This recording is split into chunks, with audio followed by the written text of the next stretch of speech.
499 से 632 ईस्वी तक सिंध में हिंदुओं का राज था। उस वक्त जो सल्तनत थी राय सल्तनत का इख्तिताम 632 ईस्वी में होता है। उसका आखिरी हुक्मरान जो था राय सासी II था। राय सासी दोम भी कह सकते हैं। जब वो बीमार पड़ा तो उसकी बीवी ने उस वक्त के वजीर आला जो बर्मन ख़ानदान का था, जिसका नाम चच था, उससे शादी कर ली।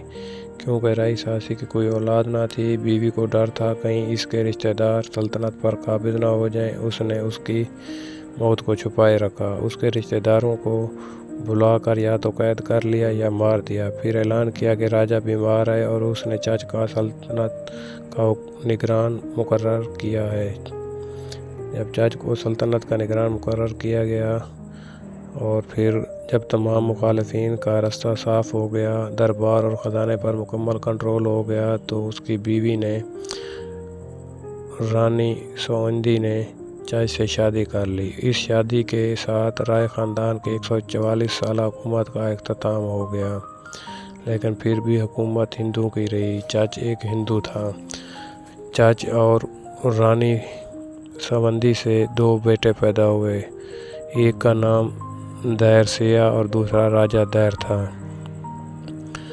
चच की मौत के बाद कुछ अरसा उसके भाई ने हुकूमत, चंदर नाम था उसका, उसने हुकूमत की। फिर उसका बेटा राजा दैर हुक्मरान बन गया। राजा दैर के दौर में श्रीलंका से, जो उस वक्त सरनदीप कहा जाता था जिसको, वहाँ से मुसलमानों की उम्मिया सल्तनत जो थी अरब में कायम थी, उनको कुछ तोहफे भेजे गए और कुछ यतीम लड़कियां और बच्चे थे जिनका कोई वारिस नहीं था, उनको मुसलमानों के हवाले किया गया। वो मुसलमान बच्चे थे।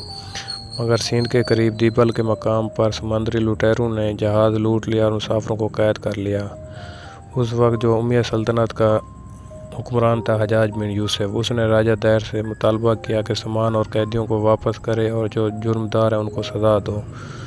राजा दैर के बकौल उसका इतना मौसर अख्तियार नहीं है उन लुटेरों के ऊपर, जिस पर हजाज ने मोहम्मद बिन कासिम को सिंध पर हमला करने का कहा। पहले हजाज बिन यूसुफ ने खुद 2 हमले किए मगर नाकाम रहा। फिर उसने अपने भतीजे मोहम्मद बिन कासिम, जब उस वक्त उसकी उम्र 17 से 20 साल थी, उसको भेजा। उसने पहले आके दीबल फतह किया जहाँ से उनको कैद किया गया था। उस मकाम को फतह किया, दीबल को, फिर दीगर इलाकों पर कब्ज़ा किया।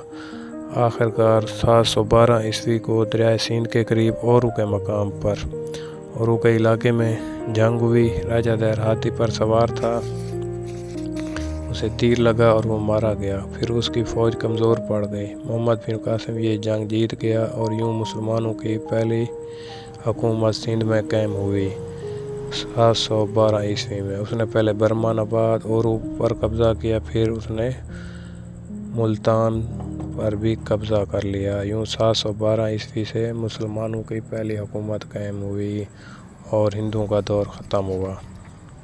ये है 499 से लेकर 632 तक सिंध में हिंदुओं की हुकूमत थी। पहले राय ख़ानदान था, फिर चच ख़ानदान आया, उसका आखिरी हुक्मरान राजा दैर था।